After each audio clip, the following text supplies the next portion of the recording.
Welcome to KO Stories, where I tell stories of the mysterious, twisted, and paranormal. And today is no different. I got a really good story for you guys. So, without any further ado, it's time to slip into a mind that's not our own.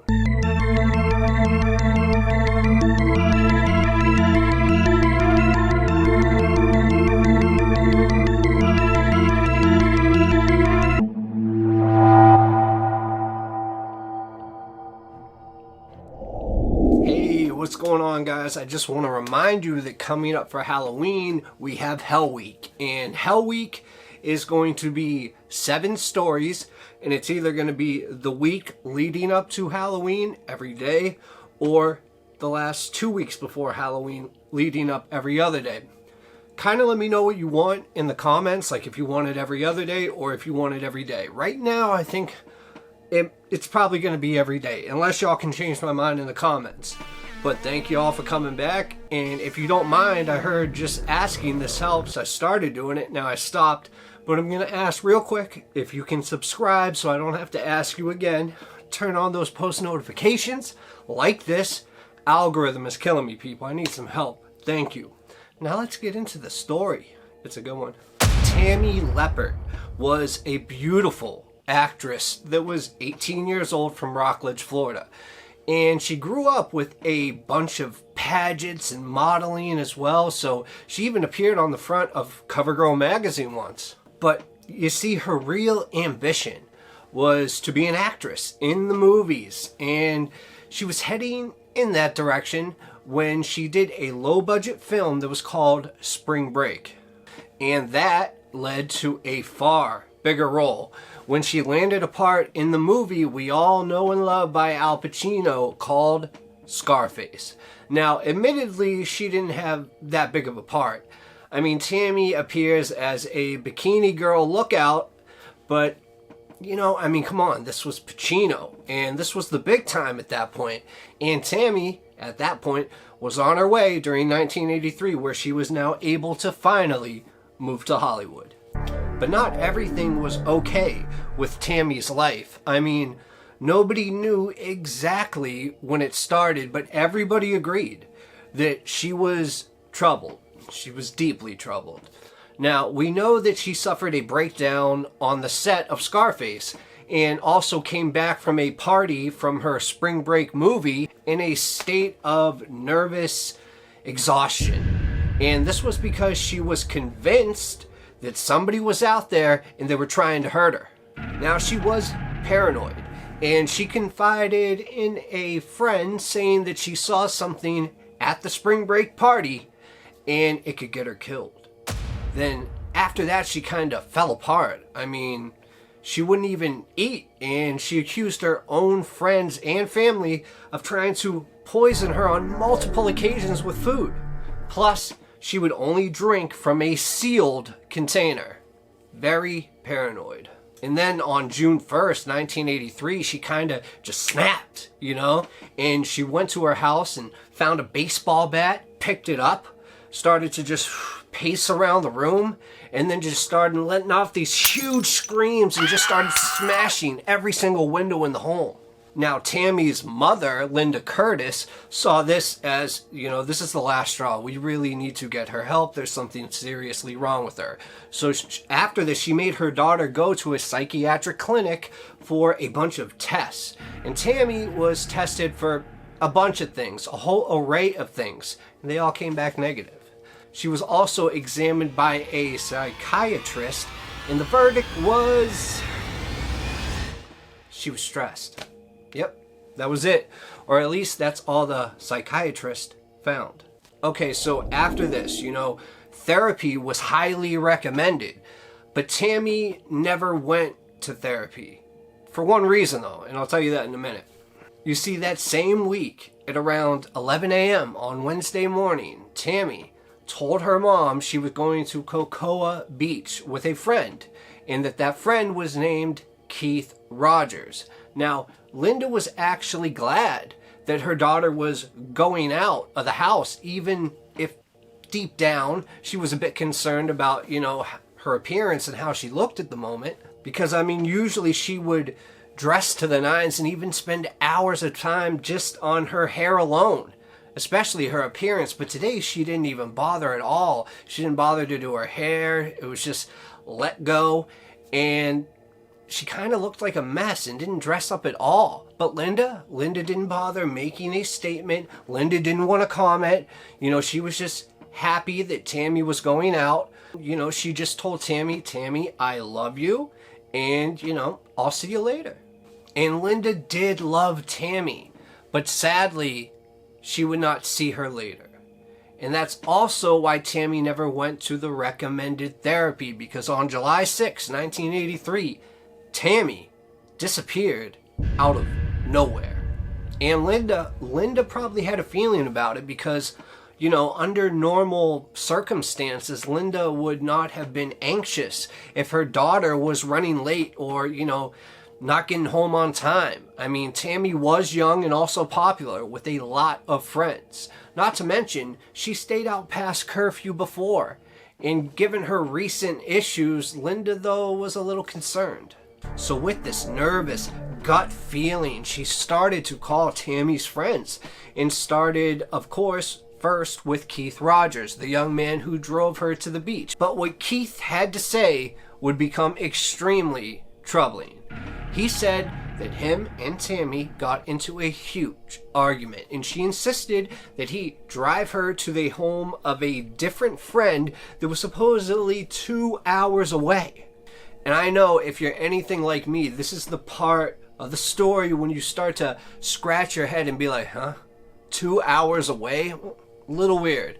When she could just, go right back home. Yeah, something's not adding up, but let's continue. And you see, even Keith thought that this was weird, and he actually refused to take Tammy there. And that's when Tammy told him to stop the car immediately and let her out. So that's exactly what he did, dropping her off in the parking lot outside the Glass Bank in Cocoa Beach. Then he said that he hasn't seen her since. So Linda's next call that she made was to the police. And immediately, the response that she got from the police was a letdown, because they said Tammy, who is technically an adult, 18 years old, is fully entitled to do whatever she wants, even if that means, go walking around all night or going to a friend's house that's 2 hours away. And giving Linda's situation of their home life, I guess this seemed like a likely explanation to the police. I mean, they honestly were convinced that Tammy had taken a time out and would show up a little later in the next couple of days, but it would be a full 5 days before they decided to take any meaningful action. And 5 days is a long time. I mean, we have that show, The First 48, for a reason. So when they finally start investigating, the first thing they do is question Keith Rogers appropriately. Now, and they question him about the last time he was with Tammy. And of course, he repeats the same story that he told to Linda. And then for some reason, he has never been considered a serious suspect in this disappearance of Tammy, even though Linda has insisted to investigators that Tammy, for some reason, was afraid of him. Now, we're going to take another pause, because when I got here in the story, I was like, okay, I think the last person to see her should definitely be a suspect. But at the same time, that doesn't make sense why Linda, the mother, would let her daughter Tammy go out with somebody to the beach or wherever if Tammy was afraid of him. So I feel like that was kind of thrown from left field. It doesn't make any sense. Why would the mother Linda then let Tammy go with him? Anyway, for Brevard County detectives, this very strange disappearance of Tammy is one of those frustrating cases that unfortunately never gained momentum. I mean, not one single witness could be found who saw anything on that early Wednesday morning when the sun was out and the beach was right there and they were about to walk to it. Then all of a sudden this happened. No, I'm kidding. No, but seriously, I mean, not one single witness could be found who saw anything on that early Wednesday morning. Also, none of Tammy's friends had talked to her. and they didn't have a clue where she might be. But Tammy did try to call her Aunt Ginger on the day she went missing. In fact, she made 3 calls from a payphone nearby the beach, all of which had gone through to an answering machine. Because she also tried calling a friend named Ron Abellis, and he too did not take her call. And then right after that, Tammy vanishes. And more than 4 decades later, her disappearance remains more mysterious than ever. But this story isn't over yet. I mean, what happened to Tammy? Did she disappear on her own volition, or was she taken against her own will? And to be honest, the first of those two can almost be dismissed, because a woman like Tammy, with her ambition and making it huge and wanting to go to Hollywood, was never the type to go out of the limelight and just disappear into obscurity. And whatever issues that she may have been going through, Tammy for sure still wanted to be a Hollywood star. And it is difficult to imagine that she would give all that up, all of her hard work, especially right after she got her big break. I mean, this tells me that it's almost certainly the case that Tammy was forcibly abducted. Or she could have been lured into a place or a van or something like that, because she did have extreme paranoia. But people that have extreme paranoia are usually on guard about the simplest of things, especially if it was to come from a stranger or someone she didn't know. So I would bet to guess that she was taken by somebody that knew her with force. And then we can go back to that spring break movie party. I mean, that's where Tammy's mental issues stem from. And she even confided in a friend. Remember how she said that she saw something at the party that could get her killed? I mean, what could she have witnessed that was so horrible of a crime that could get her killed? Was it a murder?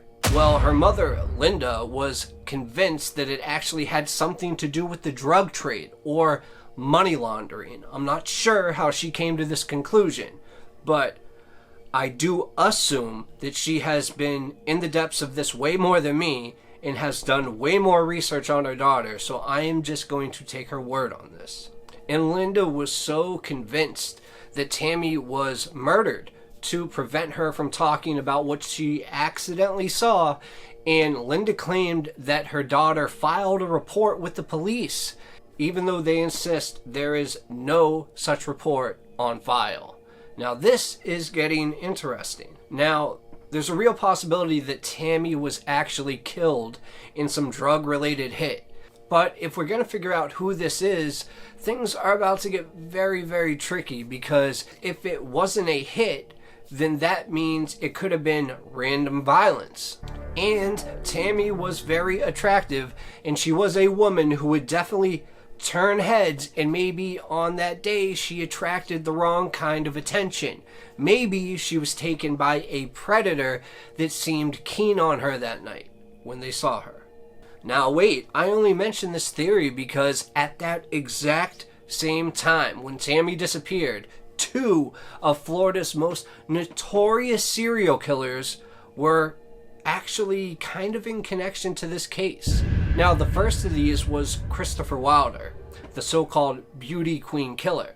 And let's remember, Tammy used to do pageants and did modeling. But, you know, when it came to Christopher, he was actually a millionaire and owned a construction company, but his sadistic side was torturing and killing beautiful women. And this was his MO.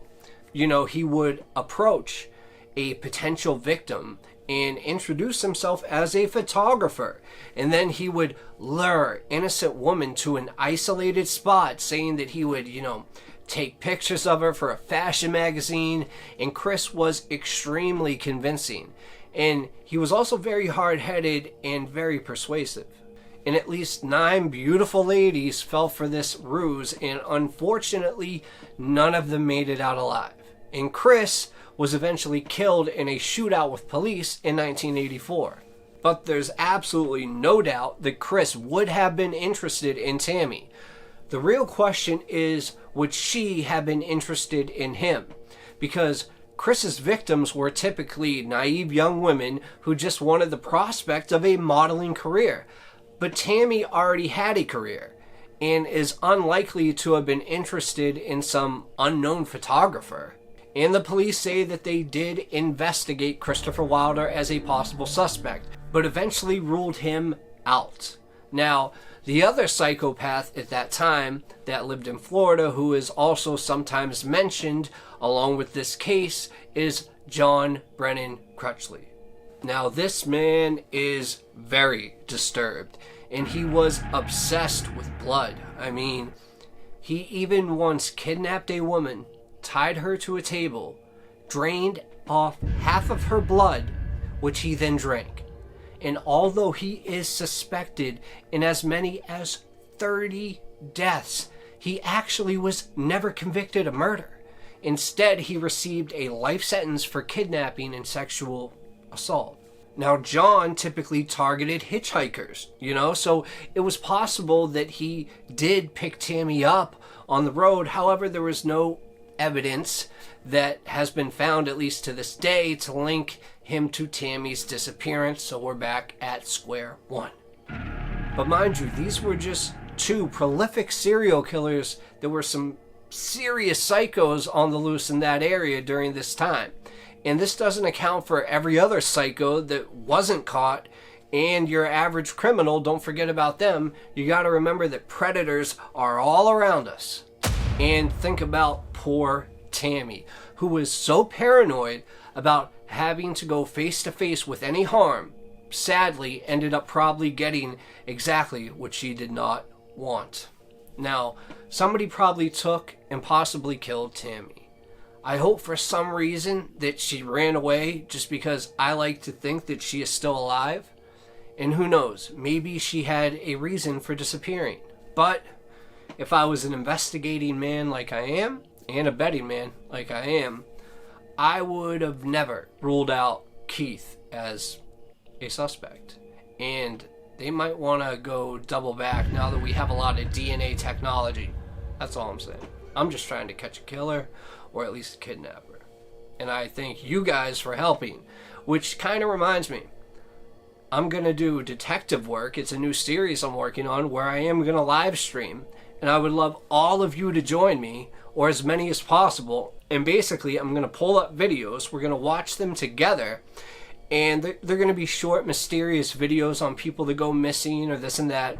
And we're going to try to figure out who the criminal is. So if that sounds fun, then please hit that subscribe button right now and turn on those post notifications so you get notified exactly when I go live and when my next story comes out. I would appreciate it. And I'll end it with this. All I know is that there are so many stories out there, and some of them don't have endings. And a lot of them don't have endings that you will like. But I believe that every good story should be told. Also, I want all of you, like I said, to get really excited for Hell Week. I will be telling 7 stories, like I said, that are truly scary and horrifying and paranormal. And it's surely a week that I hope you never forget. So, last time, if you haven't, please kick that like button like a bad habit and smack that subscribe button and notification bell while you're at it. Just because it's free, and to me, that would just be magic. And welcome to KO Stories, where I tell stories about true crime, missing people, and the paranormal. As of now, it's time to slip into a mind that's not our own.